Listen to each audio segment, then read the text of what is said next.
Hi friends, मुझे उम्मीद है कि आप लोग अच्छे होंगे। आज मैं फिर आप लोग के लिए नेक्स्ट चैप्टर आयतन वाले में से लेकर आया हूँ। दोस्तों, आज का चैप्टर है रिक्त या खोखला बेलन, जिसको इंग्लिश में बोलते हैं हालो सिलेंडर।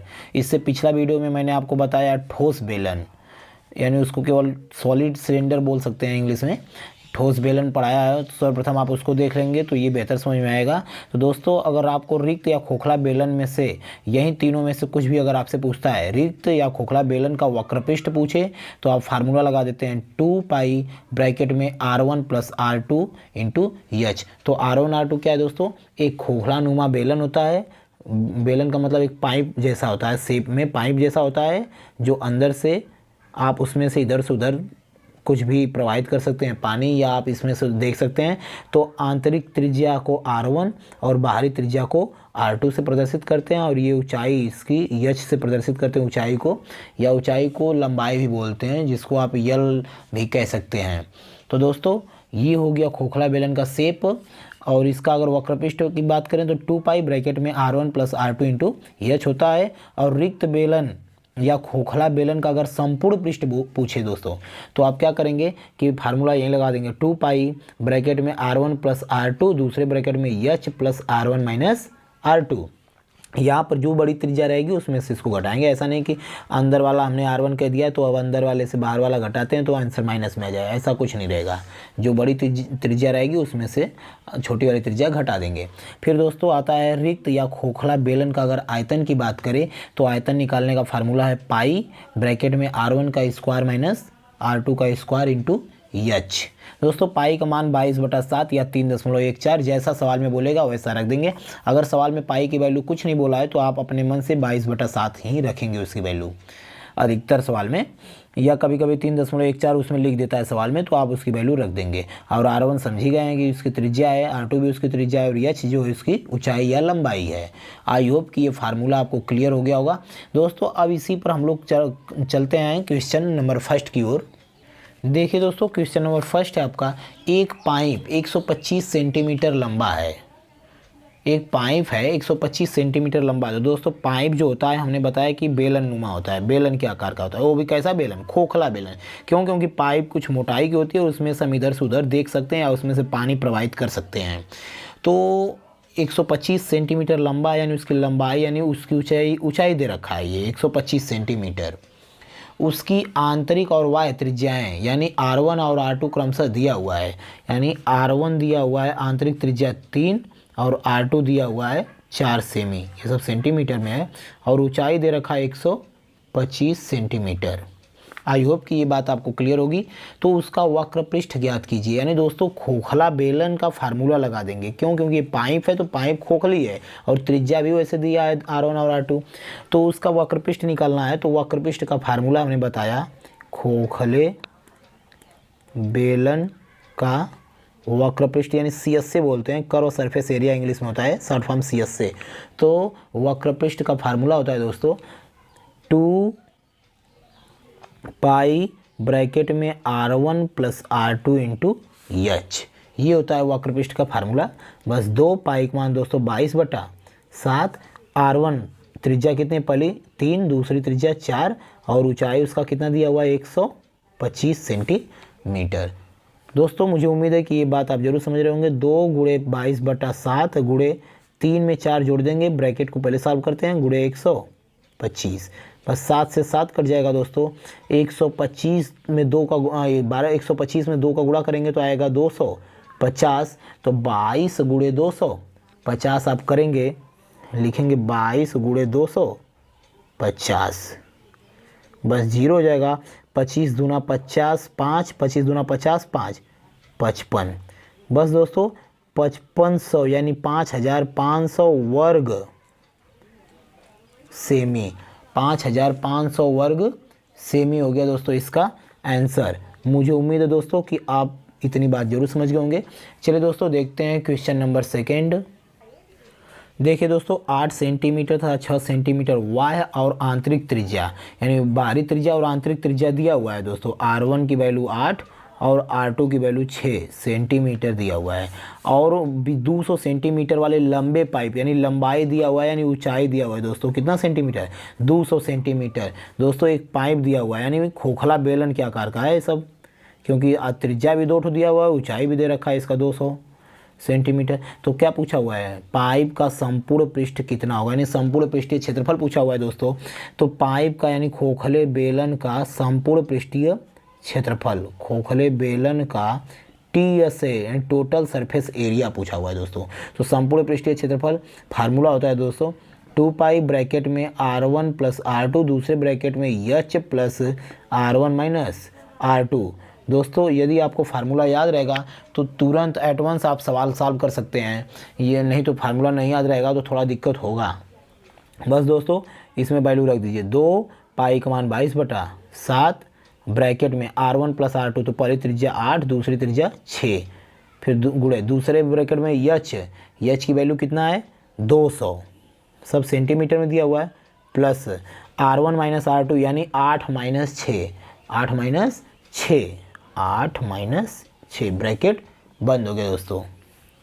बस इसी को अब सॉल्व करेंगे, 2 गुणे 22/7 गुणे 8 और 6 जोड़ेंगे तो आएगा 14, ये 200, 8 में से 6 घटेगा 202।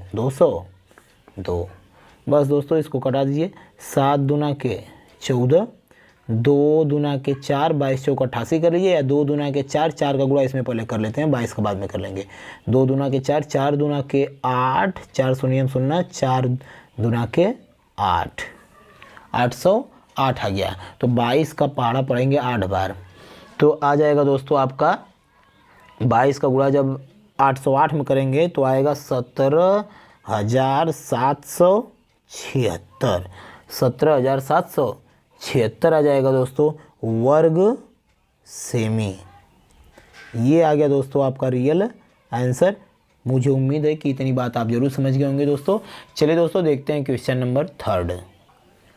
क्वेश्चन नंबर 3 है 175 मीटर लंबे उस पाइप, यानी दोस्तों एक पाइप है, उसकी लंबाई दिया हुआ है यानी ऊंचाई दिया हुआ है 175 सेंटीमीटर लंबे पाइप का आयतन ज्ञात कीजिए, यानी दोस्तों आयतन ज्ञात करना है, उसका ऊंचाई दे रखा है 175, वाय एवं आंतरिक त्रिज्या यानी बाहरी त्रिज्या दिया हुआ है 14 सेंटीमीटर और आंतरिक त्रिज्या दिया हुआ है अंदर का त्रिज्या 7 सेंटीमीटर है।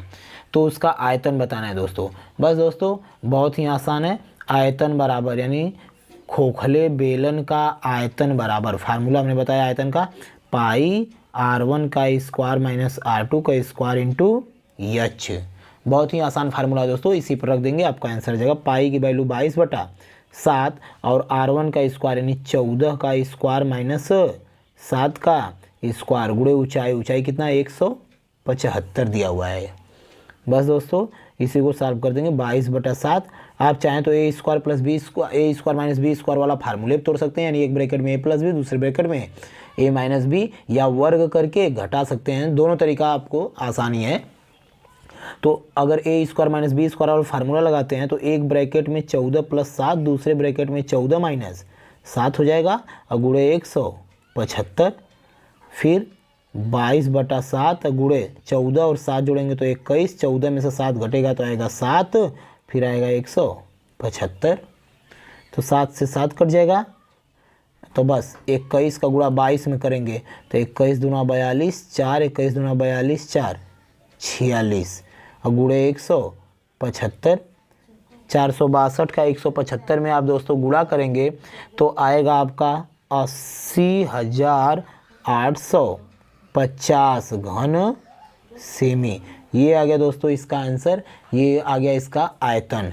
आई होप कि इतनी बात आप जरूर समझ गए होंगे। चलिए दोस्तों देखते हैं क्वेश्चन नंबर 4। देखिए दोस्तों क्वेश्चन नंबर 4 है धातु की एक खोखली नली की आंतरिक त्रिज्या। दोस्तों खोखली नली दिया है यानी पाइप के आकार का दिया हुआ है, पाइप जैसा बात कर रहा है, तो पाइप का मतलब कि खोखला बेलन की बात कर रहा है, जिसकी दोस्तों दिया हुआ है आंतरिक त्रिज्या यानी R1 दिया हुआ है, क्रमशः कितना और मोटाई उसका 24 क्रमशः दिया हुआ है, 24 तथा 1 सेंटीमीटर है, तो यानी आंतरिक त्रिज्या 24 सेंटीमीटर और इसकी जो ये मोटाई दिया हुआ है बाहर वाली, ये मोटाई मोटाई दिया हुआ है 1 सेंटीमीटर, तो बाहरी त्रिज्या कितनी हो जाएगी दोस्तों?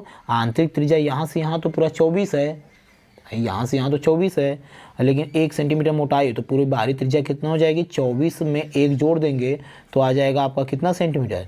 25 सेंटीमीटर बाहरी त्रिज्या हो जाएगी इसका। आई होप कि ये बात आप जरूर समझ रहे होंगे।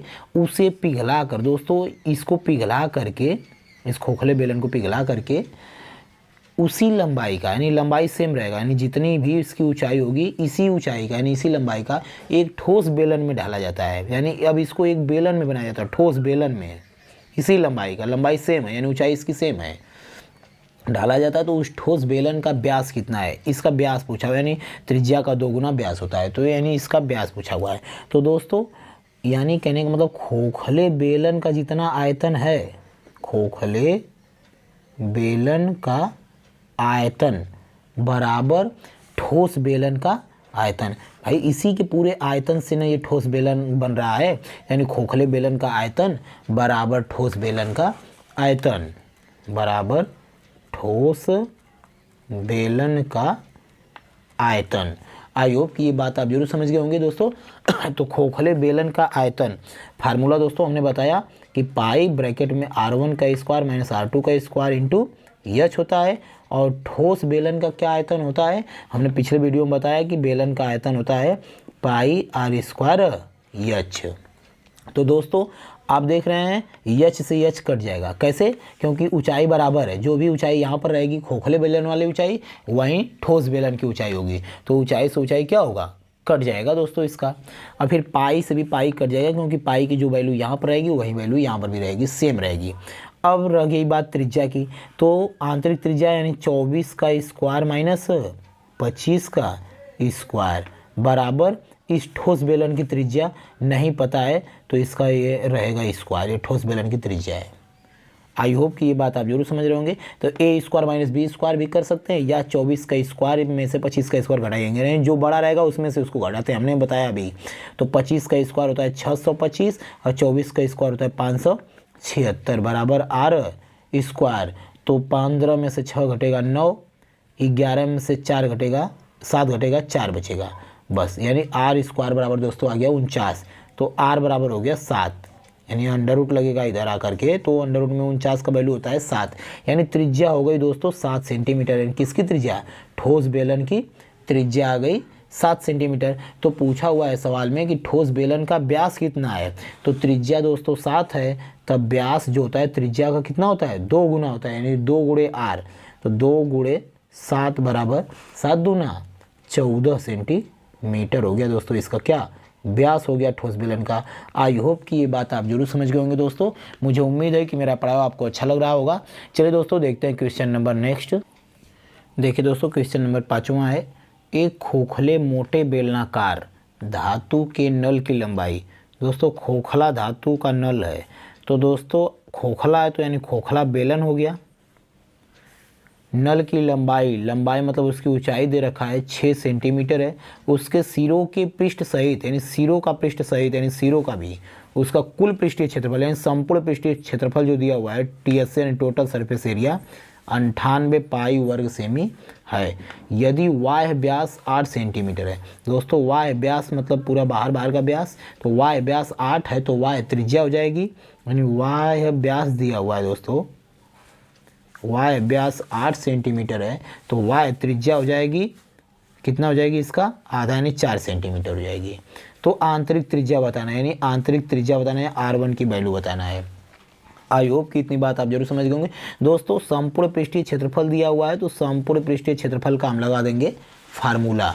तो संपूर्ण पृष्ठीय क्षेत्रफल का फार्मूला होता है TSA बराबर होता है दोस्तों 2 पाई ब्रैकेट में R1 प्लस R2, दूसरे ब्रैकेट में H plus R1 minus R2।